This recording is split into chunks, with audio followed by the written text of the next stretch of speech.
Are you tired of asymmetric games being too complicated? And how about all those asymmetric games where all the players are basically just doing the same thing? Well, do I have good news for you. Merchant's Cove is the asymmetric game that you've been looking for.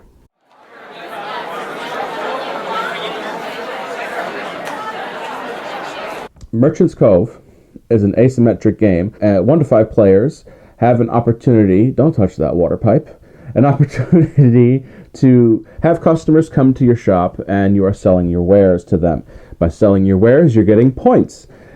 Each person has a different role that they're taking on, and I'll explain a little bit more about this in just 1 second. Now, as of right now, we only have 4 roles in the box, and full disclaimer, this is a almost near-to-end prototype of Merchant's Cove as it launches on Kickstarter mid this week, I believe, Wednesday, if I'm not mistaken.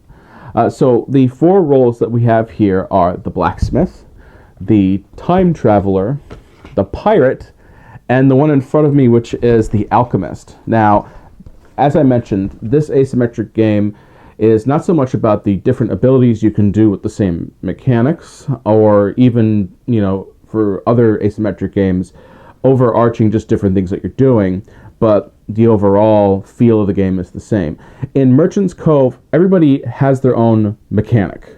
Now, like I said before, that might not sound like anything new, but what I'm saying is the blacksmith uses dice placement to get their wares to the table. The time traveler uses almost like a rondel mechanism to make sure that they can sell all their goods to the people here in town. The pirate, believe it or not, brought back a spinner. Who remembers a spinner from way back in the day? And they're doing a lot of resource management. The one I have in front of me is more about set collection. It is the alchemist, and they're using these sets to create potions to sell all these people. Now, come on over. I want to show you something. Everything you do on your turn is based on time. The time clock is right here. So, for example, if I were to set one of my pieces to collect some ingredients for a potion, it costs me 2 time to do that. So I would move my marker 2 time, and whoever's in last on the time track is going to go next, which means that if it's something like this, the person would keep going and going. This goes for 3 rounds, but every time you pass this little marker right here, you're going to go into this sack and get a customer. And these customers go on these nifty little boats that we have over here. And let's say you're working on making some nice yellow goods to sell to all these customers. So you would put them in the boat, any boat you would like, and you pretty much almost guarantee that you're going to sell that product as long as somebody else doesn't fill that boat on you. Because as soon as that boat is full, it's going to dock. And there's only 4 spaces to dock these boats out of the 6. Now, this has kind of like a bit of a take that feel to it. Because let's say they know I've got a bunch of yellow goods that I want to sell, but they're going to move this over to a space where I can't sell without having to take corruption or something like that. This I can only sell my large goods that are yellow. These I can only sell with my small goods that are yellow. So even the main board has a take that mechanism. In the end, the only thing that everybody is doing is the same are these little boards. And even then, these little boards are all different. This is collecting people, citizens of the town, to help you, and everyone's collecting these, and they have all special abilities and special scoring mechanisms for the end of the game. But even when you're placing them here on your little tablet, it's different. So, for example, of course, the alchemist is going to have all abilities that allow them basically to do things that only the alchemist would do, and so on and so forth. This game really is a smorgasbord of mechanics, all perfectly wound up into one game. And like I said, the game lasts 3 rounds, and it feels like it might take a while to play, but this game is only about maybe an hour. And for an asymmetric game, that's quite something. So on your turn in Merchant's Cove, players are going to take turns in order, depending on the time track, doing a variety of different things. And all of their actions are awesomely right on their board. And there are a couple of actions which everyone has on their board. Everyone can go to Merchant's Row and pick up a new merchant for a couple of different time options. When you purchase someone from the row here, the card row, there have added benefits and or not. You'll see that these cost 2 time, 2 time, 2 time, and 1 time. But you're going to take some nasty, nasty, nasty corruption going on in here. They can range anywhere from 1 corruption to 2 corruption and an added symbol. We'll talk about that soon. To a variety of different things. This one's a real Debbie Downer with 3 corruption but a symbol. By purchasing other people from the row here, you're able to activate the ability that they have on the bottom. This one in particular allows you to cancel 3 corruption that you have already. And then once you've done that, you're going to place it underneath your special board here. You have opportunities to do a couple of different things. One of the best things about adding more people to your tableau here are the symbols at the end of the game. Now, Matt already talked about getting customers at the docks, and they are very purposely set out in terms of 3 and 3.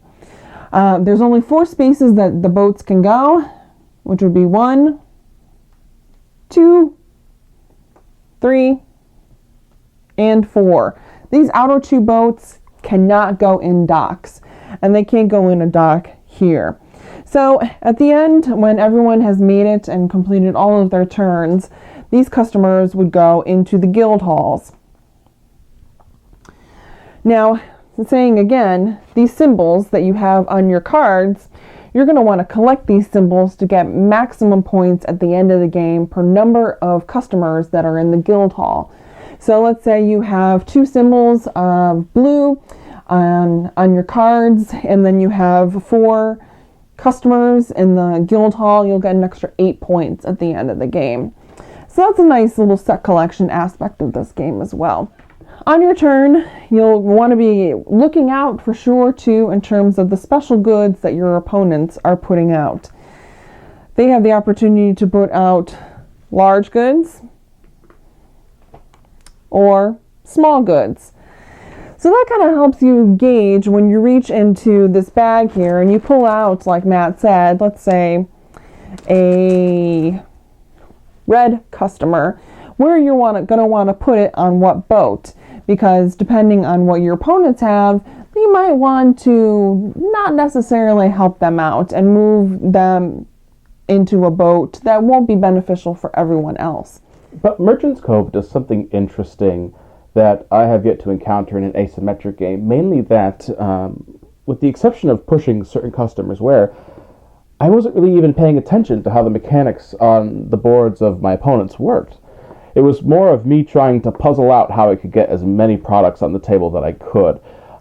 Some of the best strategies can be getting one good out on your little table that's at least one of each color, so that when you get to the point where customers are coming in, you at least get something and not nothing. I had a round where I poorly planned, and I only had one large good on my table, and yet all the yellow meeple customers were not shored and had to go to the guild hall. So I sat there all by myself with my little potion on my table, and everyone was just kind of walking by me, and it didn't feel good. It never feels good when that happens. But as the game went on, I wasn't so much caring about the mechanics of my opponents and what they were doing, but I was looking more at their tables. This little table mechanism is actually rather interesting, and it's the smallest thing to really praise about the game. For everyone to have this table sitting in front of them and to see as their turns go on, oh, I got that, and then all of a sudden your vision changes. How am I going to mess them up? How am I going to say, yeah, you can sell that large good, but if you're going to sell that large yellow good, you're going to sell it in a port where you have to take corruption no matter what. It's those little bits that make Merchant's Cove shine. So why do you need Merchant's Cove in your life? I mean, really, why do you need any game in your life, I suppose? Well, the infomercial at the beginning of the video really does, while it was tongue-in-cheek, have some truth to the matter. Maybe you have lots of asymmetrical games going on in your life, and maybe you are tired of, like, the huge barrier to entry some of them pose. Lots of learning, lots of figuring out what your opponents are doing, and then at the same time figuring out what you're supposed to be doing. This doesn't have any of that. This is really a wonderful asymmetric game where you are each playing very different mechanics, but you don't have to worry about any of that. You can just cruise along doing your own thing and figure out how to win and maybe do it. So in the end, we recommend Merchant's Cove. It is probably one of the more enjoyable asymmetric games we've played as of late. But let's get serious here for a second. This is a Kickstarter preview. We were not compensated for this Kickstarter preview, and Carl Van Osteren is a good friend of ours, and we were so happy to see the process that he went through to finally get Merchant's Cove out to a publisher. But I want to get a little more real for a second. We are a fairly new channel, which means that our sound might not be wonderful, our picture quality might not be wonderful. We're working on it, and hopefully we can continue to improve. If you have any suggestions you'd like to add, please just let us know in the comments below. If your suggestion comes off snarky, I'm going to tell you right now, I'm going to delete it. And I'm not going to take it as constructive criticism. I'm just going to take it as being a troll. So when you're considering commenting on our videos, keep that in mind. We are still new.